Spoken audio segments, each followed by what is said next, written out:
Have you ever really wondered what it takes to become truly fluent in a new language? I'm not just talking about memorizing vocabulary lists or, passing a test.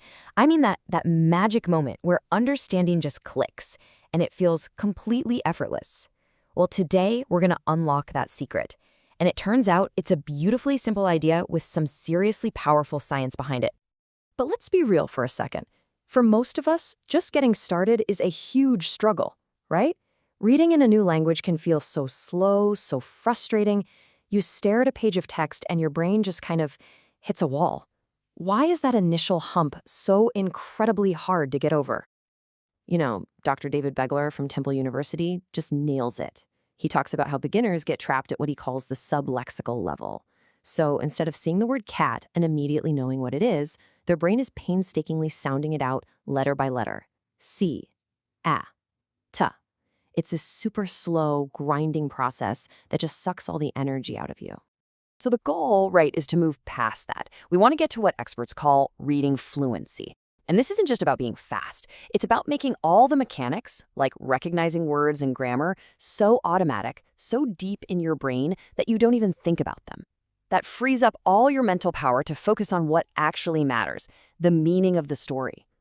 Okay, so how do we do it? How do we build that automaticity? Well, the answer is so elegant and so powerful. It's a method called extensive reading. The core idea here, which educators like Akio Furukawa have really championed, could not be any simpler. Extensive reading, or ER, just means you read a ton of stuff that is easy for you. And the two most important words there are easy and enjoyable. You're not supposed to be struggling. You're not supposed to be reaching for a dictionary every 5 seconds. The whole point is to get into a state of flow. In fact, a lot of these ER programs give their students this big, memorable goal: read 1 million words. Now, I know that sounds like a crazy huge number, but with this approach, it's not just possible, it is completely transformative. And this right here just shows you the power of starting small. Akio Furukawa tells this amazing story of a student who started in 6th grade with a book that literally had only 10 words. But get this, just 2 years later, she'd blown through the entire Magic Treehouse series and hit that 1 million word goal. By 9th grade, reading wasn't a chore anymore, it was her hobby. And by the time she graduated, she was reading original novels and got into the incredible University of Tokyo. I mean, wow, that's what volume and consistency can do. But this isn't just some nice feel-good story. There is real cognitive psychology that explains exactly why this works. So, what is actually happening inside your brain when you're doing all this reading? Well, Dr. Beglar breaks it down into 5 key theories. You've got consistency and strength theory, which are all about repetition. The more you see a word, the stronger that pathway in your brain becomes.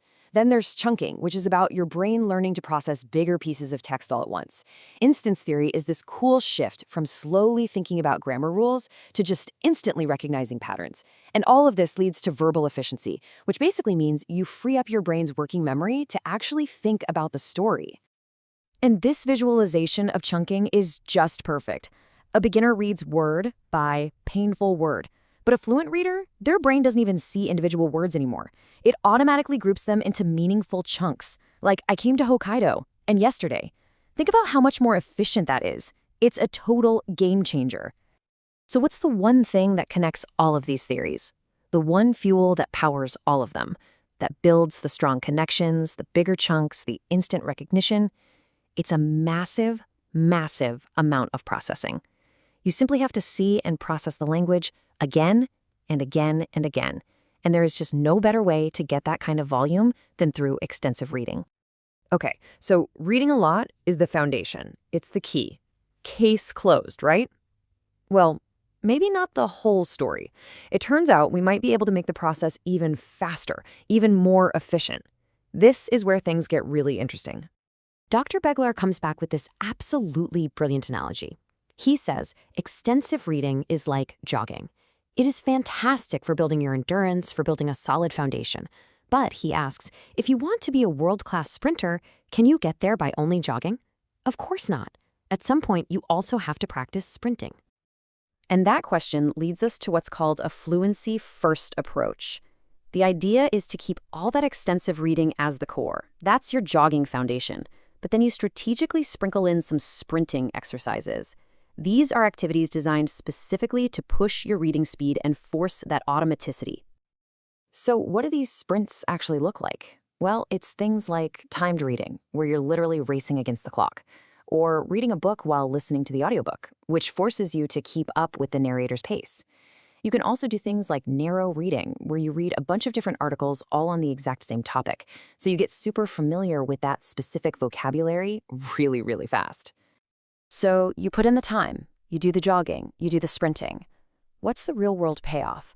This is where the story gets really, really cool, because the impact of this goes so far beyond just getting a good grade in a class.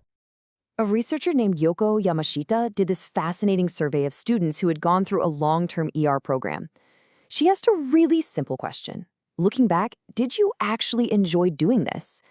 And the answer was a huge yes. 65% of them said they liked or really liked the whole experience. But look at the practical skills they walked away with. Almost 70% said they could now just keep reading, even if they had a word they didn't know. A similar number said it was just plain easier to read English text in general.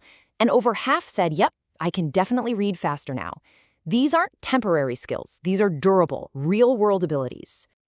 But this quote, this one just says it all.